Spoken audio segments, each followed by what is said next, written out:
If it's a day called today, we're talking guitars and life. Let's get into it.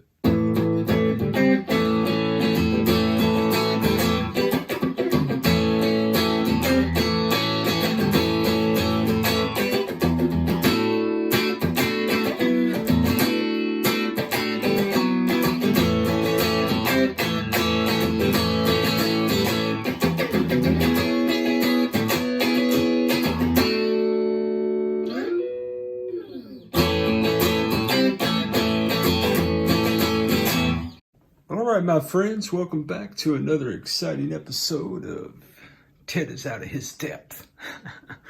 No, guys, welcome back to Ted Talks Guitars and Life, my friends. Today's project that we have before us is the Frank Stallone prototype body that I got from my dear brother Strings and Pucks, along with a prototype neck. Well, if you've been hanging out on the channel, what you know is, oh, by the way, if it's your first time, welcome, Jack. Come back anytime and hang out with us some more at Ted Talks Guitars and Life.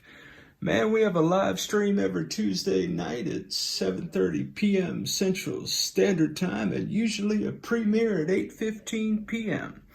When I talk about there being a lot of cool folks hanging out in the comments, Jack, I never mean me, man. I mean the good people who hang out with me on the regular. Speaking of good people, shout out to the Jacks, our channel members, for all your love, support, edification, and encouragement along the way. So, in thinking about the Frank Stallone prototype body, we had a couple of challenges. One challenge, first and foremost, is that I did not have a guitar neck that fit in that neck pocket.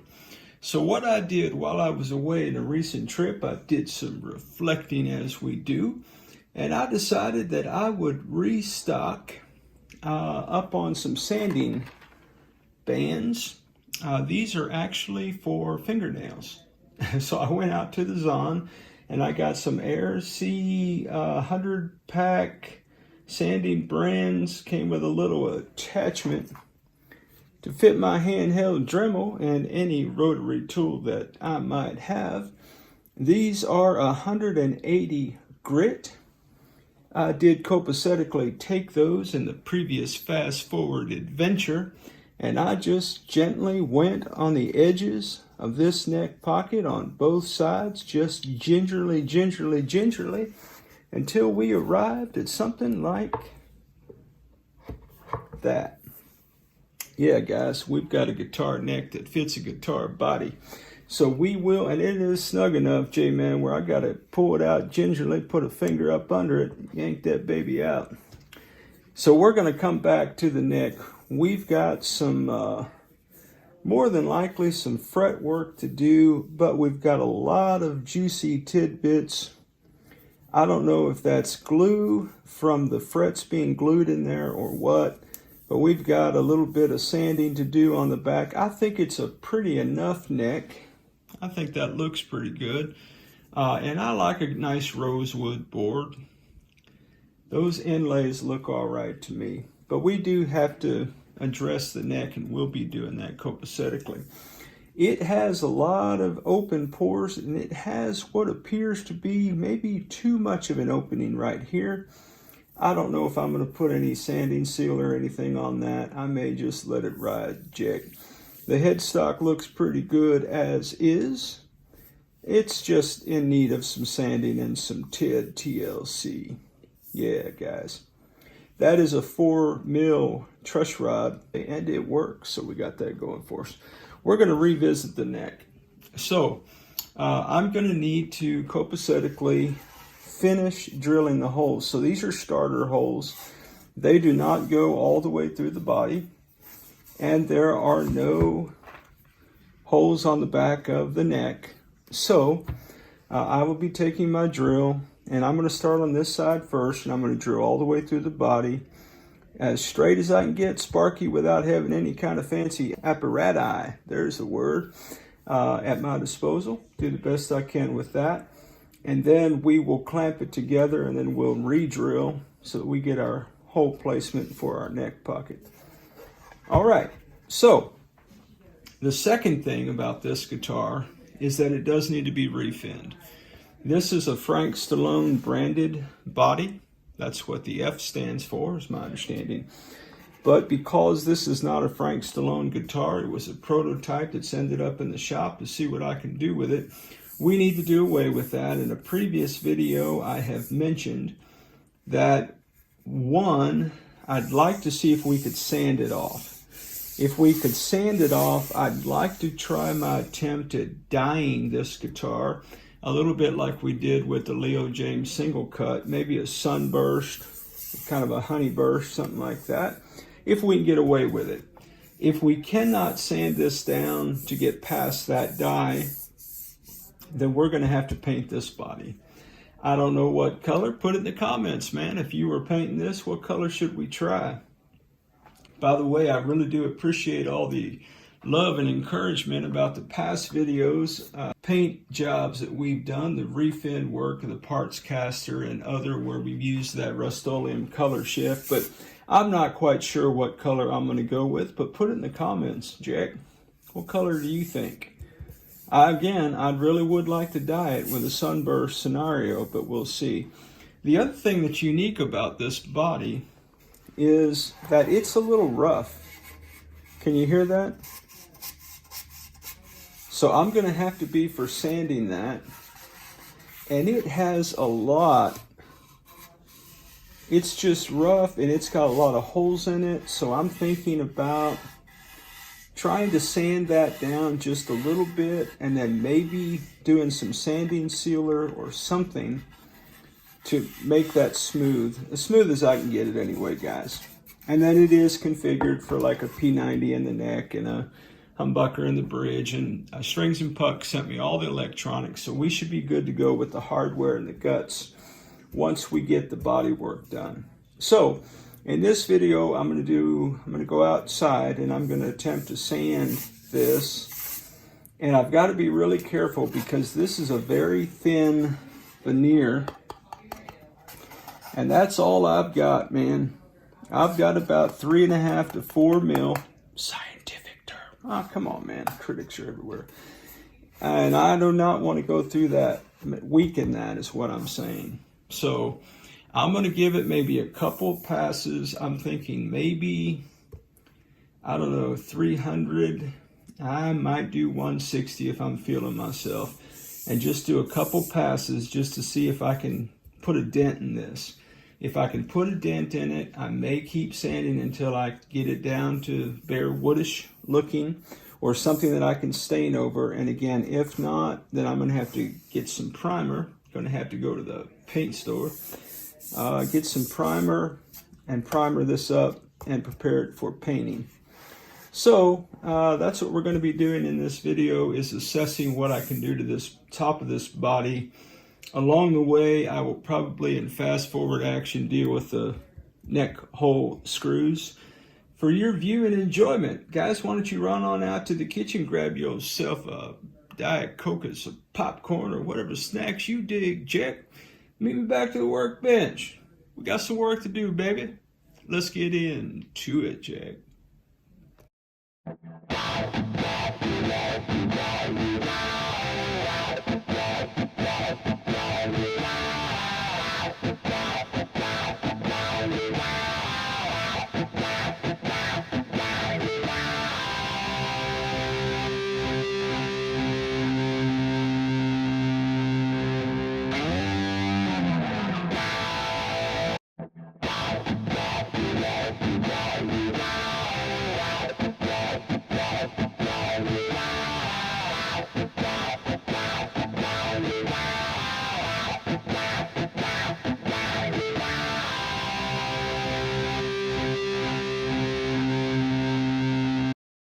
Yeah, guys, I threw everything but the kitchen sink at this bad boy.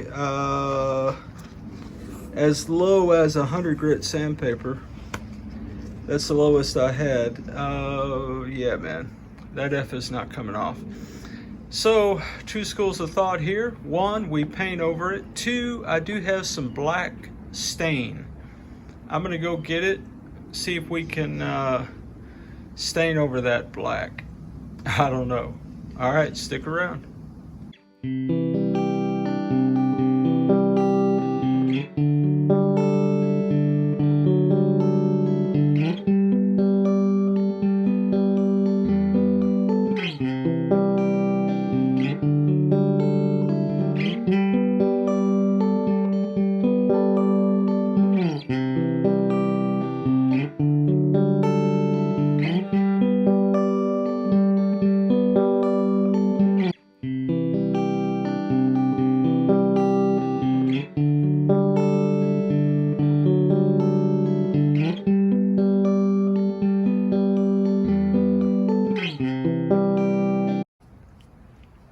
friends, to state the obvious, that did not work. You have a really nice black finish. It is a shame, man. That wood grain, when I put the denatured alcohol on there to clear off the sawdust and the debris, man, that wood was popping, Jack. It was smoking hot is what I'm saying. But, yeah, man, I went all in with the black, and as you can see, didn't phase the red F at all, man. If anything, it just accentuated it. Now, I don't know. From the yeah, see, look. Yeah, man. So, all right.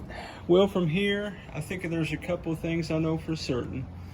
One is I've got to go sanding sealer, wood filler, because these cracks, not cracks, but the grain is so deep, we've got to put some sanding sealer in there, man.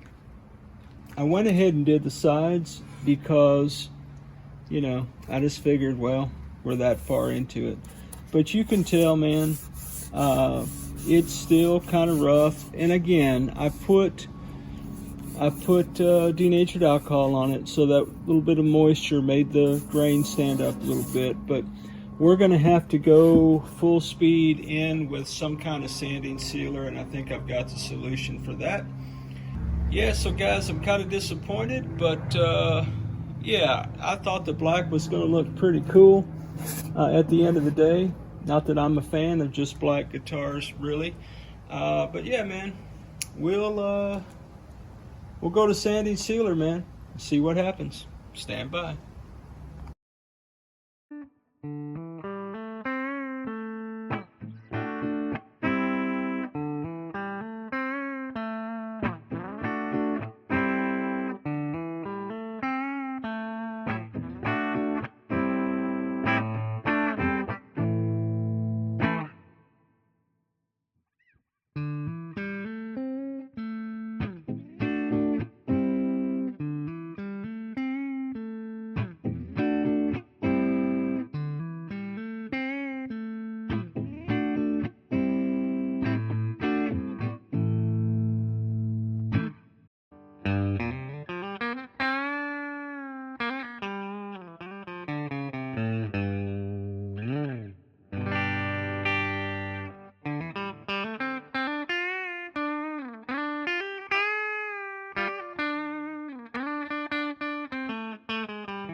Well, my friends, I know that my methodology is unorthodox. However, we are getting there, Jack. So I did take the Aqua Coat high performance wood grain filler, and I did copacetically put it on there. I started with my squeegee, and that left me, oh, there's still a little bit of funk on there.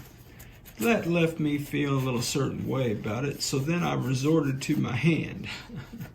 Does anybody remember the Orange Crush project? Yeah, guys, on the Orange Crush, I did use my hand consistently.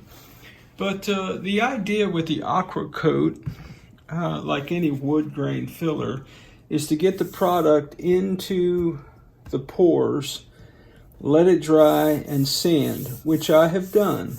And I have to tell you that is night and day smoothness from what it was, particularly on the edges. Now, the other thing about the sides is that it's pretty ugly, okay? I'm not worried about cosmetic. We're going to paint over it. The front looks a little jacked up. Of course it does. Because in my sanding, I was a little heavy in a couple of places. Now on the front, there are a few areas. One area is, now if I close, okay, I have to close my eyes to feel any of this. Okay, right there I feel a little something, something. That second kind of grain. The first one, just a little bit. The rest of them, really not much at all. But anyway, this up here is super smooth. So it looks pretty bad. So here's what I'm going to do. I'm going to go at it again. Okay, I'm going to take 400 grit sandpaper.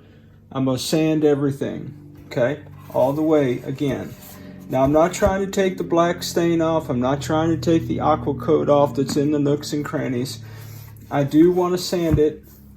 Okay, and then I'm going to go back and I'm going to do a different product this time around. I think I'm going to take just straight sanding sealer and put it on there, and we'll see how that goes. So that's kind of where the journey is. I don't know if you're still with me. If you are, stick around. If not, I guess you left a while ago. Later, Jack. All right, guys.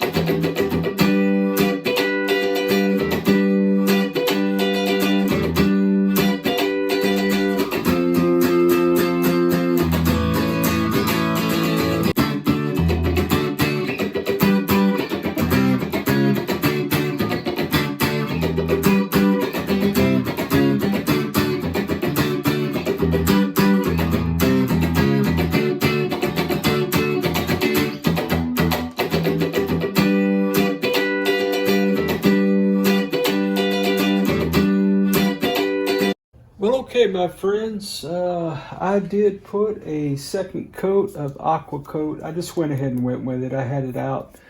I used an old insurance card and kind of did that more with the card than with my hand. And this thing is much, much smoother, man. Much smoother.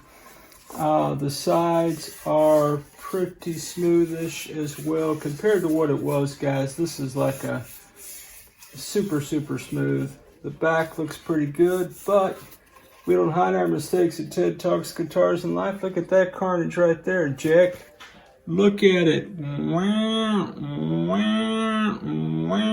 Yeah, man, that's what happens when you don't drill with tape on the back of the wood. So guys, I'm going to have to do a little bit of repair here. Oh, I'm thinking some sawdust and some black CA glue, and then I'll sand it down. And then in the next video, what we're going to do, the next video of the body, I think the next video I'll do will be tackling that neck, because I'm going to have to put glue in here. I'm going to have to let that dry. And then when we've got everything copacetic-like, we will take this body out into the backyard and we're going to do some painting. I've got primer. I don't know that I have body color, so it should be fun what we end up with.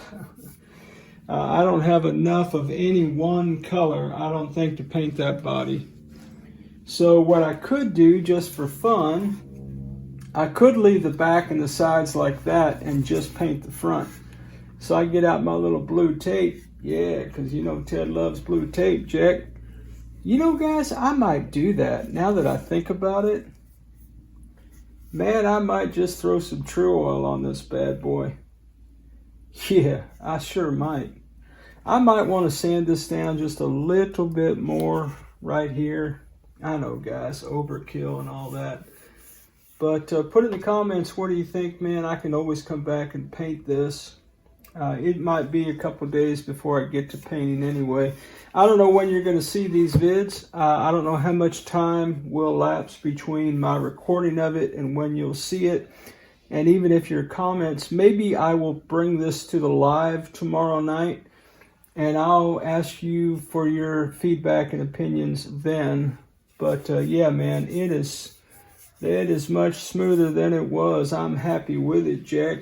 All right, guys. Well, I'm going to go to repairing this, And yeah, man. Hey guys, I can't thank y'all enough for hanging out with me on another crazy adventure, Jack. Special shout out to the Jacks, our channel members, and for all of you for taking any time hanging out, talking about guitars and life. You guys are the best. Well, guys, it occurred to me maybe you want to see the show. I don't know about that. But yeah, man, I'm going to be taking some black CA glue as my hope. And some sawdust. And I'm going to be for trying to fill those holes up, Jack. You know, it occurs to me, I might want to use actual...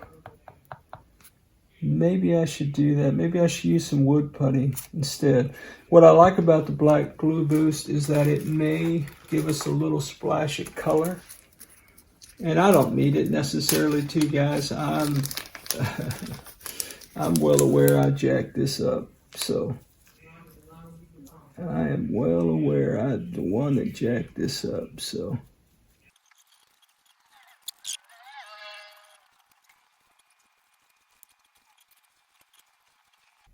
okay, well, we've got a little bit of CA glue. We've got a little bit of sawdust in those holes. And so I'm going to let this copacetically dry. I'll take the tape off and then I'll be for sanding that and it'll be what it'll be, guys. But yeah, man. All right, well, that's the bonus content, guys. As always, wherever you are in your guitar journey, man, I pray it's a long, smooth, safe, joy-filled ride for you, Jack. Rock on with your best selves, everybody. Catch you down the road.